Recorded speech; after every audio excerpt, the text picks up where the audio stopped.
in space, screens, just covers a lot of ground.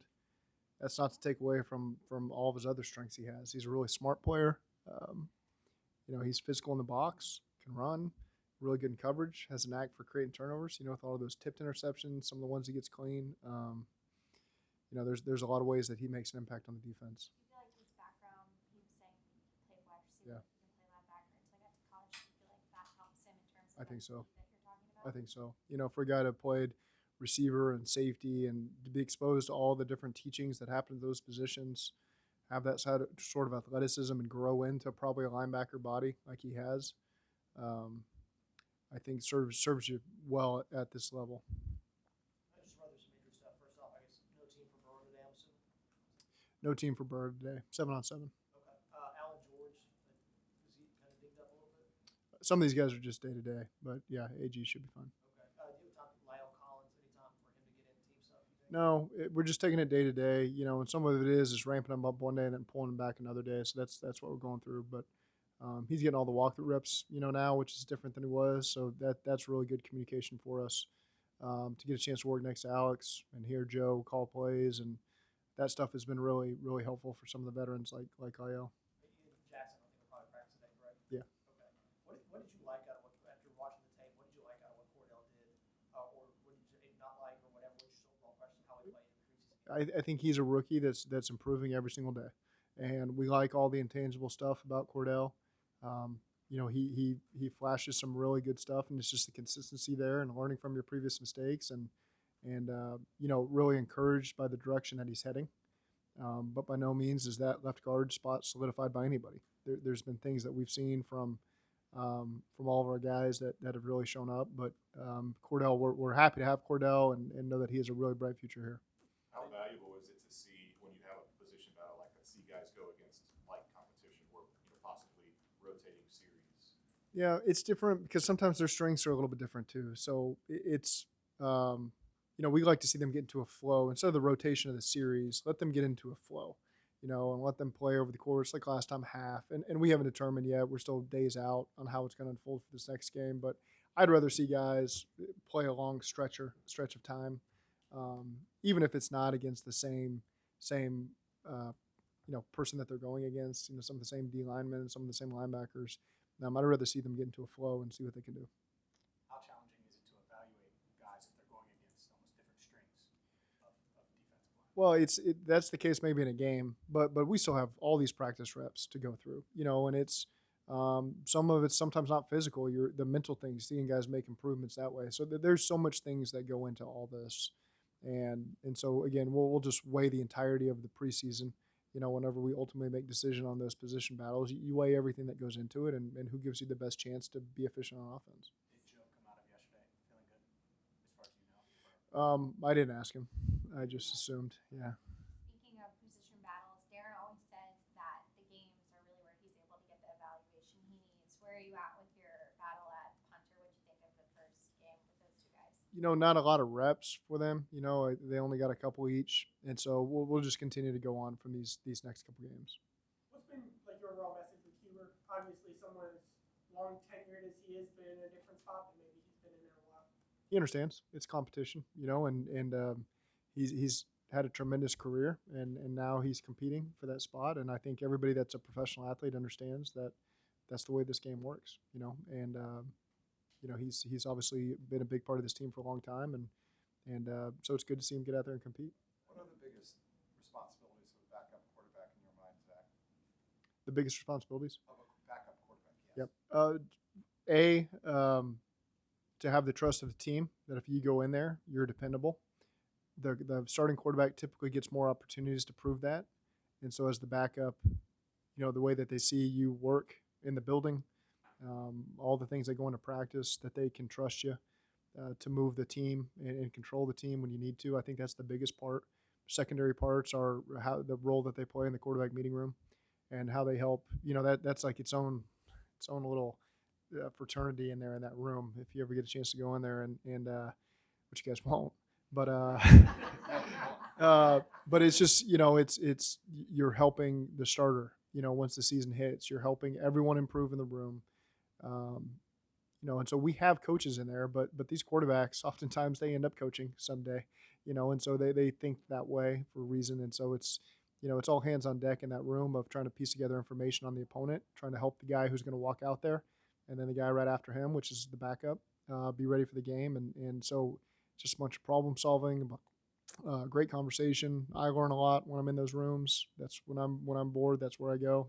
Just to see what the dialogue is, and so that's he's got plenty of roles. What about running scout team? I mean, does that factor in how a backup quarterback Yep. can read, like you said, what the other team might bring offensively and kind of mimic that for the defense? Yes, there's mimicking that is helpful. There's feedback that's good for the defensive staff that comes from quarterbacks that you what's the word, have trust in. When there's a quarterback that everyone knows is a smart guy and he can offer feedback to the defense coaches and players about things he sees, that's always helpful. I think our guys have done a great job of that over time.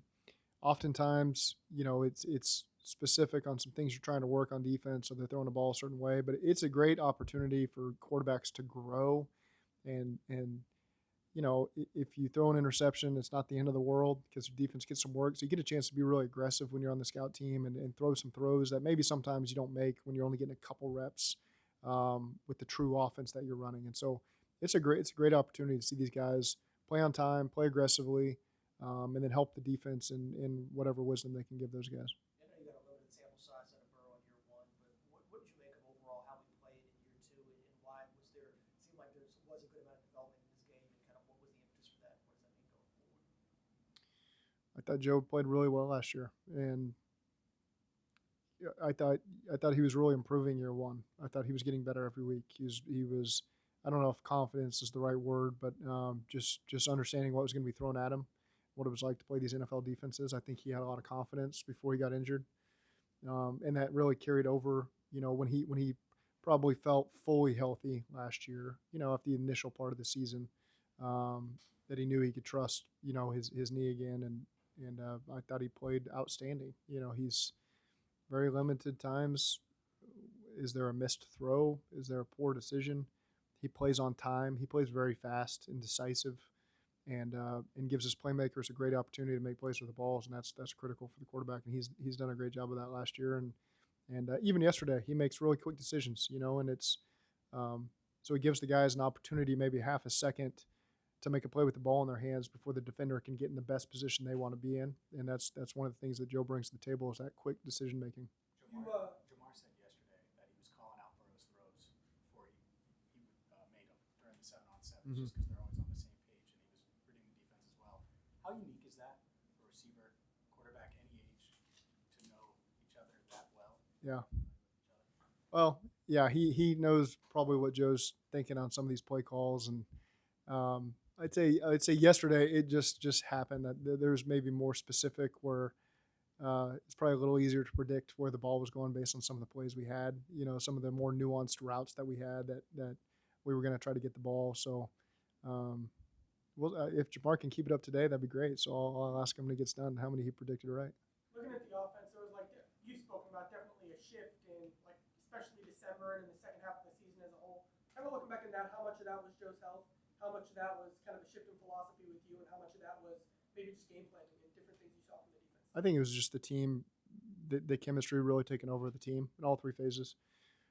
I don't think it comes down to one person. I think we just felt really good as a team that if one area was dragging, that the two other phases were going to be able to pick it up.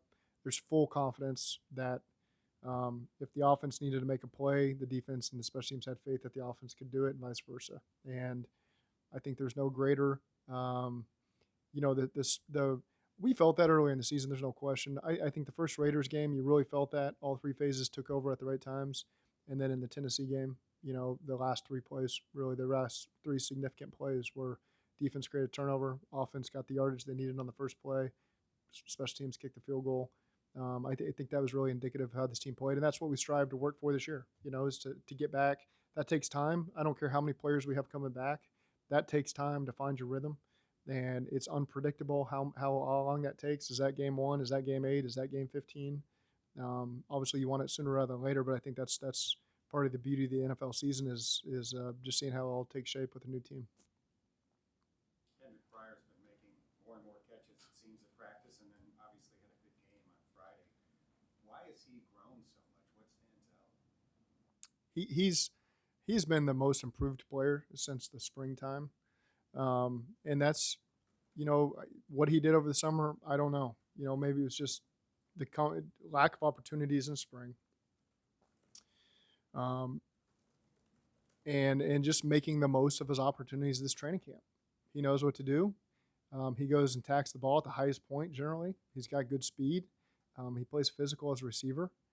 And so I think it's been really impressive what he's been able to do over the course of training camp. Is the opportunities that have come his way, he has maximized them, and that's all you can do is when your number's called, make sure everyone's paying attention that you know what to do, and Kendrick's done a really nice job of that. Briefly follow up on that. It seems like there's going to be a lot of that the competition at the back of that receiver room is going to be pretty heavy towards the last couple of games. What would you like to see as the differentiating factors on who makes that? Well, there's still a long ways to go. I can promise you that. And so there's so many names that are competing for spots, and how many do you keep? Those aren't conversations that need to be nailed down yet. Special teams always factors into the backup receiver jobs, and so again, that's not something we're pressing to have sorted out today or tomorrow. We've got many more practices, 2 more games, practices against the Rams, so it'll be a lot of great opportunities for you guys to continue to showcase why they should be a part of their team, and that's exciting. It's a really good room, and it's fun to watch those guys compete and make the most of their opportunities. It feels like receiver, especially kind of looking at the back end of the depth chart in the practice squad. You really like to develop guys and keep guys around. Is that a position maybe you look to do more at receiver compared to some of the others? Say that again. It seems like receiver, you keep guys specifically like Stanley, Mike, some of the guys on the practice squad have been here a while. Is that really important with receiver in particular compared to other positions? To have guys who've kind of been around in the back end of the picture? There's a trust factor there for sure, and I think there's no question if guys have been in the system for a long time, there's a trust there. Then there's a trust there. I think that's the easiest way to put it. And we have plenty of guys that are trying to break into that. It's fun to see, and so the healthy competition makes everybody improved.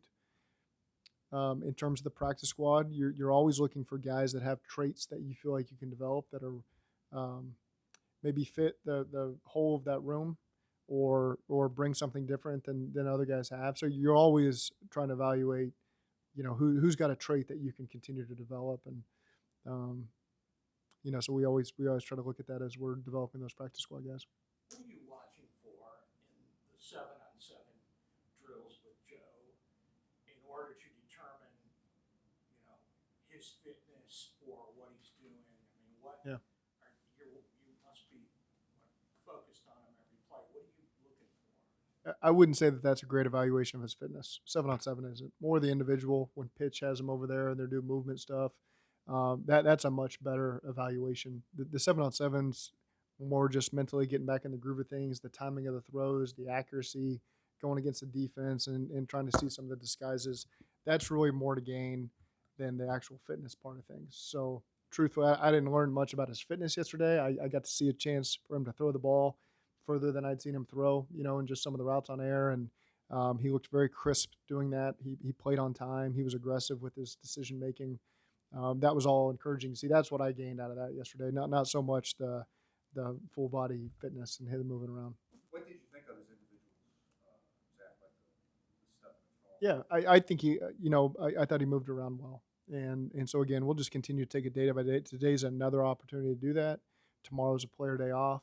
I'm sure he'll do some stuff with Matt in the rehab stuff, and then we'll see where we're at on Wednesday. That's undetermined what we'll be at, but get him a chance to do another day like he did yesterday, and that was encouraging, I think, for everybody to see.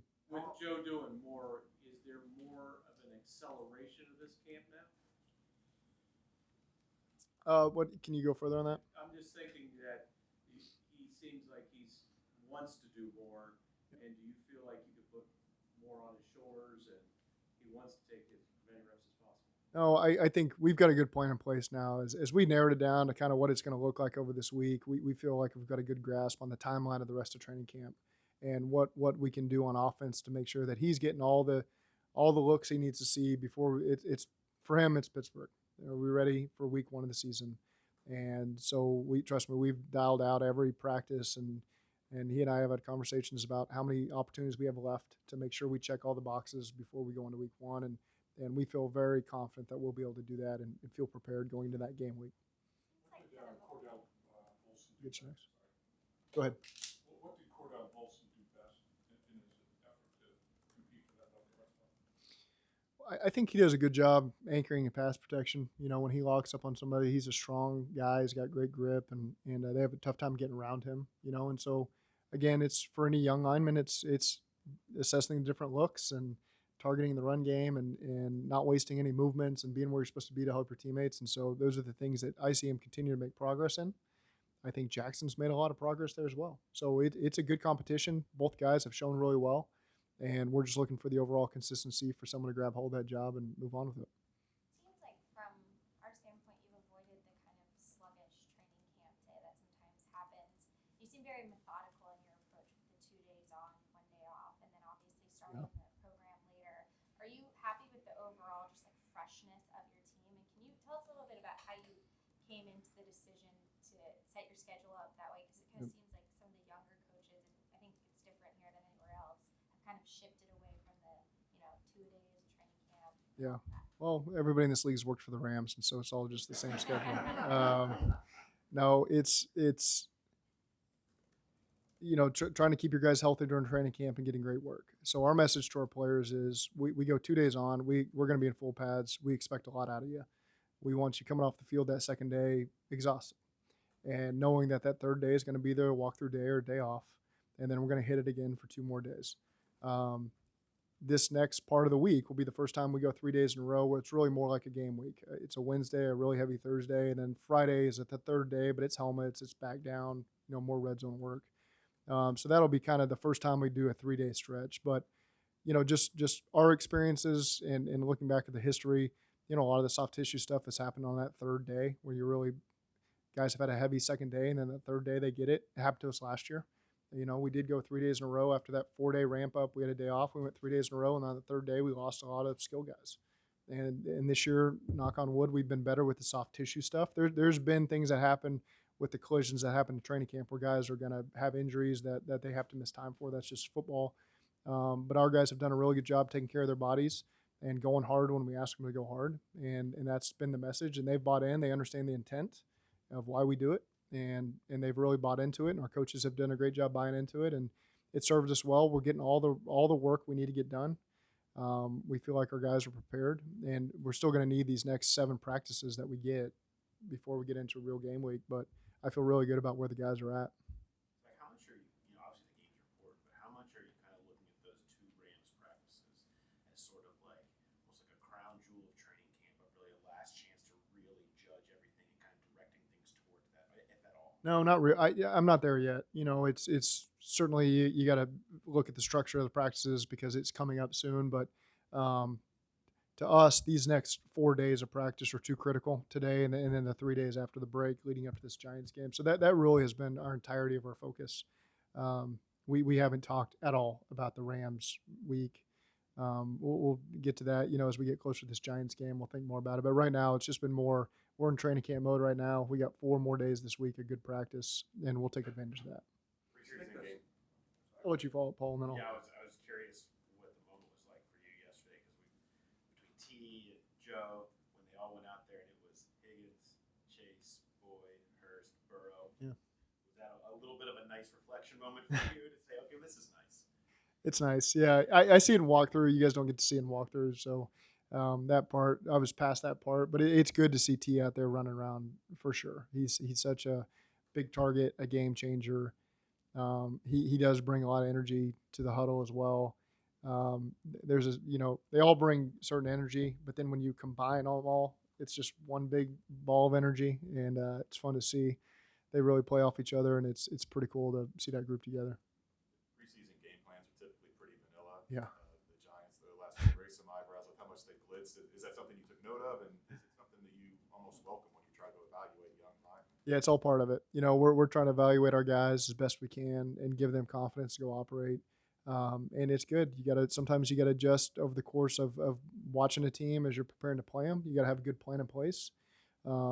And then over the course of the game, you got to be able to make some changes in a preseason game, which you got different guys entering the game, and you're making an adjustment for a guy sometimes that hasn't been in there and maybe hasn't played in the NFL ever.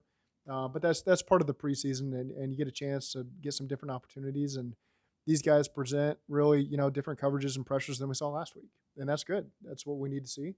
And so I'm excited to see how our guys get out there and react to this style of football, and I think it'll be a great opportunity for us. Logan Wilson is doing a little bit more Yeah. on a daily basis.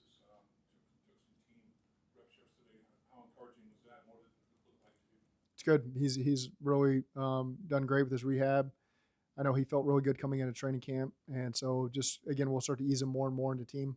But it was good to get him out there and watch him fly around. I think he's ready for it. Coach, what do you see for your lineup in New York yet? Have you made a decision yet on any starters go? It'll be similar to last week, just maybe different timing of guys. But we haven't, we still got a couple days left, so we haven't fully dove into what it's going to look like. But I would anticipate the same players playing again. No status. Mm-hmm.